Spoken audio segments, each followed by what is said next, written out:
Good evening and welcome to Newsbite. I'm Helena and making the headlines this week. Napoleons Furniture back on island. Creative St. Helena hosts fundraiser for making ends meet. Teacher Appreciation Week concludes, and we have your latest sports roundup. The epic project to restore pieces of furniture from Longwood House is now in its final stages. The project started in 2013 after fundraising efforts from the French Properties and Foundation Napoleon. The furniture has been professionally restored and exhibited in the Army Museum in Paris from April to July this year. When the RMS arrived on Tuesday the 4th of October, it brought with it the newly restored antique furniture from Paris. Damien Obey spoke to JJ Dancois Martineau, who represented the French Properties and led the team who checked and unpacked the furniture. This is a project that the curator Michel Martineau had for a very long time.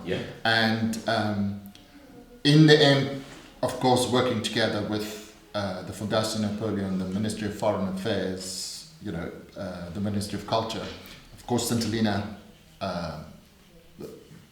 the government of St. Helena and everybody else, it was eventually possible to do the project. So in 2000, I think the beginning of 2013, the furniture was packed. A special furniture restorer came out to actually pack the furniture. So he packed it together with the staff from here. And it was sent to Paris where it was restored. But now when we say restoration or restored, it was sympathetically restored, because there's no point in taking a piece that has a history and restore it to look like it did when it was new. It had to be restored more or less to the condition it would have been in when Napoleon was here. So it's not all shiny and bright, all of it. Some of it, yes, but not all of it. So the exhibition was then held in Paris, was an amazing success. And then, of course, they had to repack the furniture and send back, and hence, here we are. It feels amazing to have them back, and to also know that they've traveled and was shown to the world, and to really know how interested the people were, because in Paris, of course, it wasn't just the French that went to see it. It was, everybody from all over the world came to see it. So, we should really, as an island, be very proud of what is here. This is a lot of these old places that you go to. You will find the house might still be there, but the furniture's not. We're very, very fortunate that we have so many of the original pieces here. So, and hopefully shortly, we will have an open day, most probably will be a Sunday, and then which we will open the house for free for everybody on island to come and have a look and see the furniture back in its place where it belongs. A concert in support of Making Ends Meet was held at Plantation House on Saturday, the 8th of October. The night was organised by Creative St. Helena and featured a wide variety of musical styles. The event was well attended, with all tickets being sold out. Governor Phillips opened the concert, and compere for the night was Alan Bennett. Seems that everybody's got a price. I wonder how they sleep at night. When the sales comes first and the truth comes second, just stop for a minute and smile.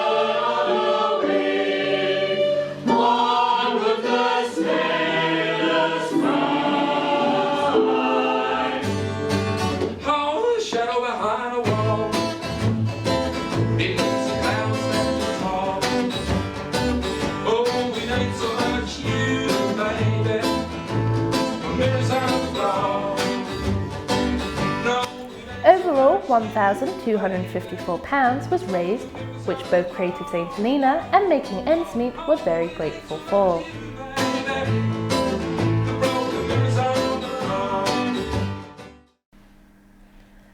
Teacher Appreciation Week concluded this week with a reception at Plantation House.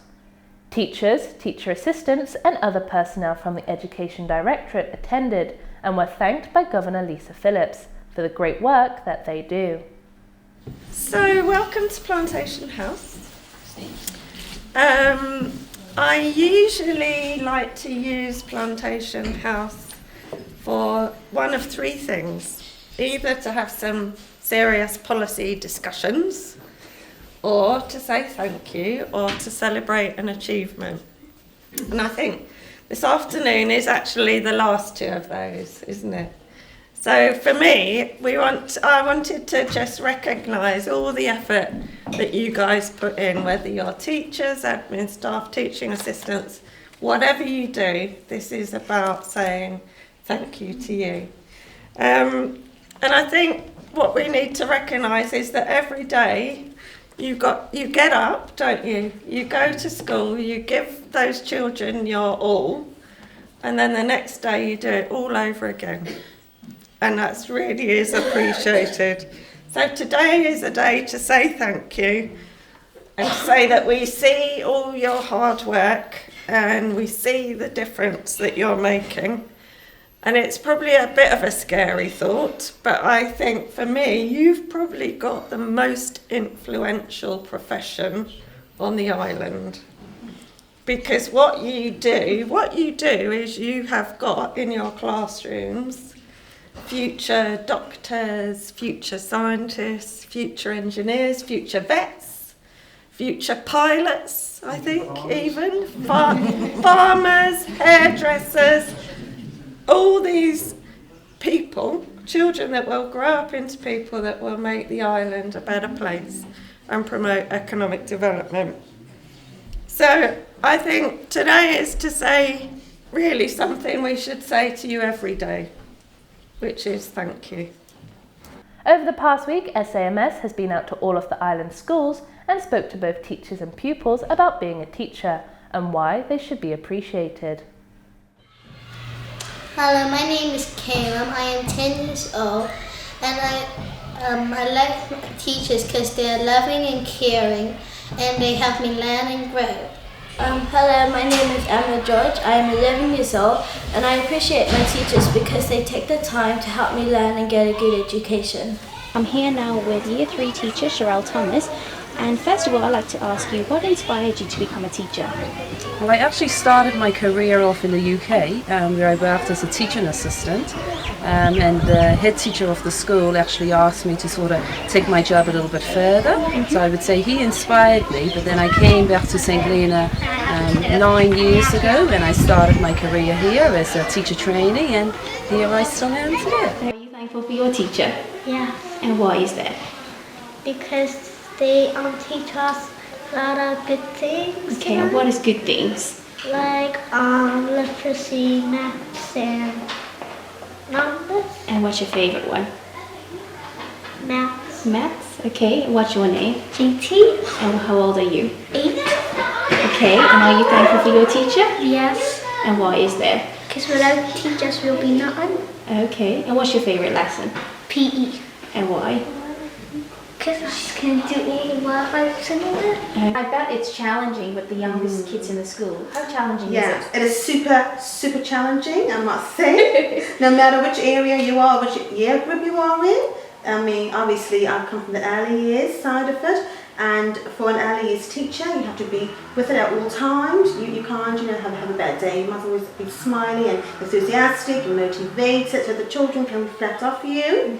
And of course they come in motivated and stimulating environment as well. So, you have to be on the ball all the time. My name is Bobby, and I appreciate the teachers because they help me to learn. Hello, what is your name? Jake Molden. And why do you appreciate your teacher? You like her? My name is Leah. I'm thankful for my teacher because she helped me to understand the things that I don't know. What role do you think teachers will play in your future? They shape your future. It's like, for all the help they give you, they ask for nothing in return except for commitment to your studies, and they help to all they want for you is so you can achieve better and greater in life. Here's Damien Obey with your sports update. Rovers played their way to the 2016 Football League title with a 4-0 victory over Hotshots in the league's final match. Rovers captain Rico Benjamin natted a brace and scooped the man of the match award, and his attacking partner Russell Dean joined him on the score sheet with a brace of his own. The win was enough to see Rovers draw level on points with Hearts, but Rovers have been prolific goal scorers throughout the season and came out on top through goal difference, having notched up a positive goal difference of 97, some 37 more than Hearts. This is the 4th time in 6 years since Rovers reformed that they have been league champions. Well done, Rovers.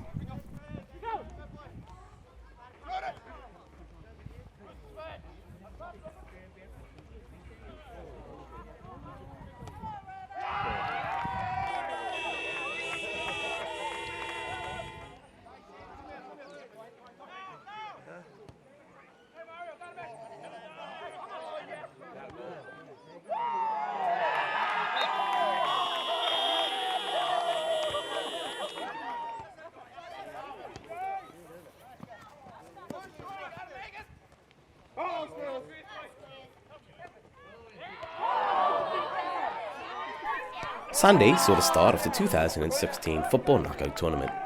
In the first match, Alonso Henry scored the only goal of the game as Chop Shop Boys ran out 1-0 winners over Fuji's. The second knockout fixture saw Bell Boys emerge as 3-0 winners in their match against Axis. Damian Stevens, Alex Langham and Anthony Thomas all found the back of the net for Bell Boys. Now, golf. Newly crowned Open champion Larry Lake blitzed the field in the 18-hole cross-country sponsored by Fox Motors. Larry shot a gross 1-under par 67, which gave him an impressive net score of 59. Niall O'Keefe finished second, having shot a net 63. Well, that's all for this week. Do tune in next time for more top stories from the week. I'm Hannah Durnford, and thank you for watching.